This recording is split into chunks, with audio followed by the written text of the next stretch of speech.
everyone. Thank you for being here. I'm the last speaker, so hopefully you'll stay awake with me. Hopefully I'll do my job here and keep you awake too. So this year's theme is encourage yourself, encourage others. So I thought a fitting way to start my talk with tonight is with a couple of inspirational quotes. So the first one is from the Dalai Lama, His Holiness, and he once said, "The purpose of our lives is to be happy." And it's a very simple and sweet reminder that everything else in our lives is extraneous and we should focus on what makes us happy. And then the next quote I have is a little bit more interesting, and it's attributed to John Lennon from the Beatles. And supposedly he once said, "When I went to school, they asked me what I wanted to be when I grew up. I wrote down happy. They told me I didn't understand the assignment, and I told them they didn't understand life." And the first time I saw this quote, I thought, wow, John Lennon was such a smart kid. He understood his purpose in life at such a young age, and this is great. But as a human being, we sometimes find ourselves in dark spots. And so we may ask, what if I'm not happy? And I briefly considered calling the title of my talk, "I'm Not Happy," but I thought it went too far against the grain of encourage yourself, encourage others a little too much. So I added the what if, the hypothetical, to lighten the mood a little bit, you know? But all joking aside though, I'm sure all of us have at some point in our lives felt unhappy and not knowing when the next time we'll be happy again is. And does that mean that we've lost our purpose in life? Or does that mean that we don't understand life? Hopefully by the end of my talk, you have a few seeds to answer these questions. Now, with that being said, in this talk, I'm not going to tell you to throw caution to the wind and sail away from your safe harbors and do whatever makes you happy, because that's just unrealistic.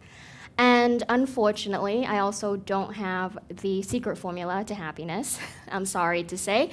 But if you bear with me, I'm going to tell you a little story, and I hope it's a good one because it's a very personal story, and it's my journey that led me to a revelation that I hope you'll find useful.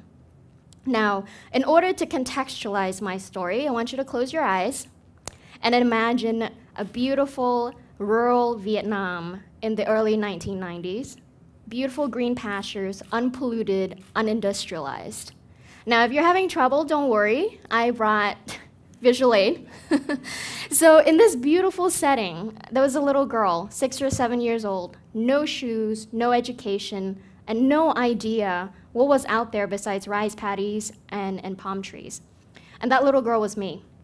Now, up until that point in my life, I had had chocolate maybe twice, because in rural Vietnam in those days, you know, coming across chocolate was far and few in between, but it was the best thing I had tasted in my life, and it was amazing.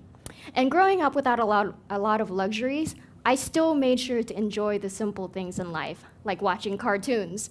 My family didn't have a TV, so I would run over to my neighbor's place every day at 7 p.m. to watch cartoons, and they're on their black and white screen TV. And every day I woke up feeling like the queen of my kingdom. You know, I climbed trees, I chased field mice, I caught dragonflies, and I was so happy. And this happiness, it was a pure and simple happiness. Now, in a stroke of luck, my family and I were able to immigrate to the United States in 1999. And I was 11 at the time. I spoke no English whatsoever. But the day I landed in Seattle, Washington, I felt like I had just stepped into this dream. It was a concrete jungle that I had only seen on the black and white screen at my neighbor's place, and now I was living in it. And for the first time in my life, I had shoes, not just one pair, but multiple pairs of shoes, and I went to school. But you know what the best part was, though? Halloween. Trick-or-treating was amazing. I ate my weight in chocolate that year, and I had the best time of my life. And again, this happiness that I felt, it was a very pure and simple happiness. Now, somewhere along the way, this happiness started to fade. And I found myself having to take sertraline daily. And for those of you who don't know what sertraline is, it is Zoloft, manufactured by Pfizer. It's an anti-anxiety, antidepressant drug. Now, as you heard, up until that point in my life, I was a very happy person. And one day I woke up and a switch just flipped.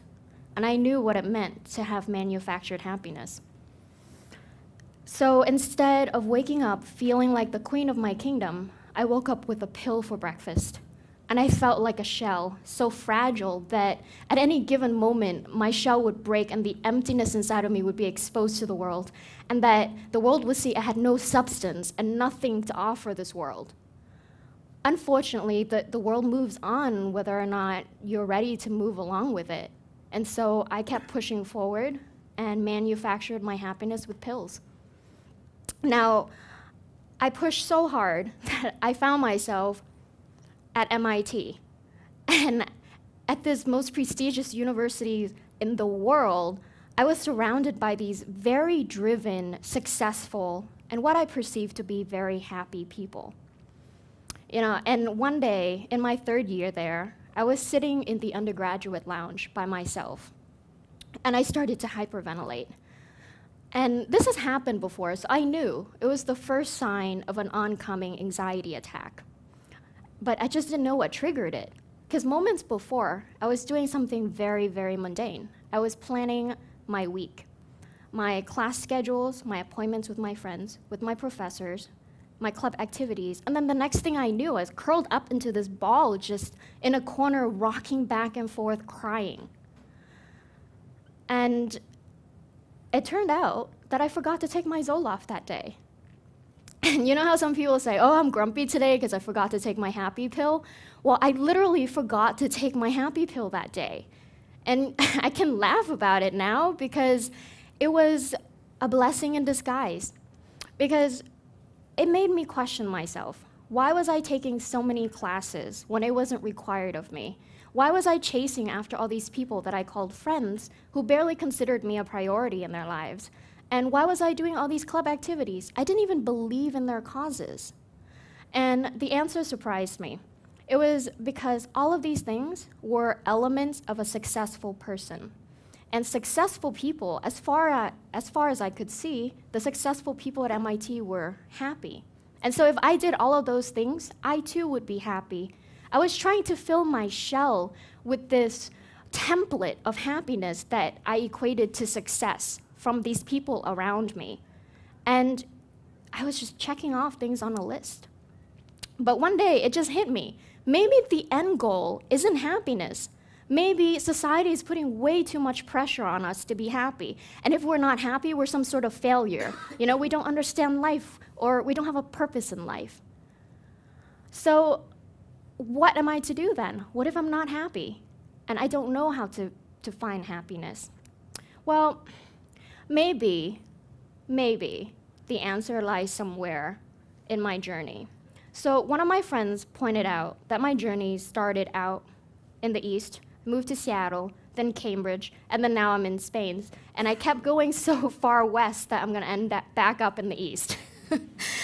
But in the East, there's this idea of yin and yang, of the balance of dark and light, of hot and cold, of good and bad.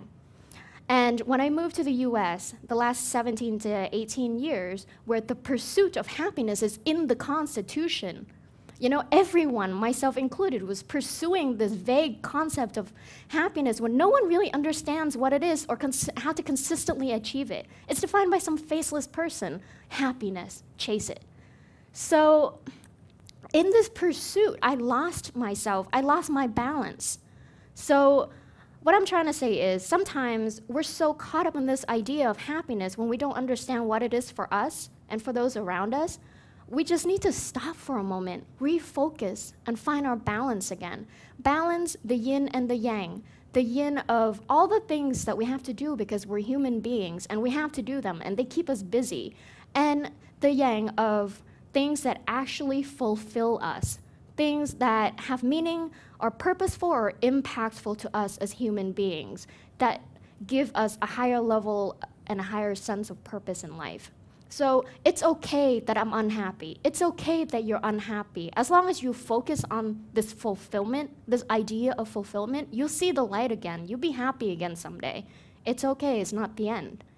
So with that being said, I encourage you to go out there and find that filling for your shells, your chocolate shells. Is it cream or is it more chocolate? Thank you.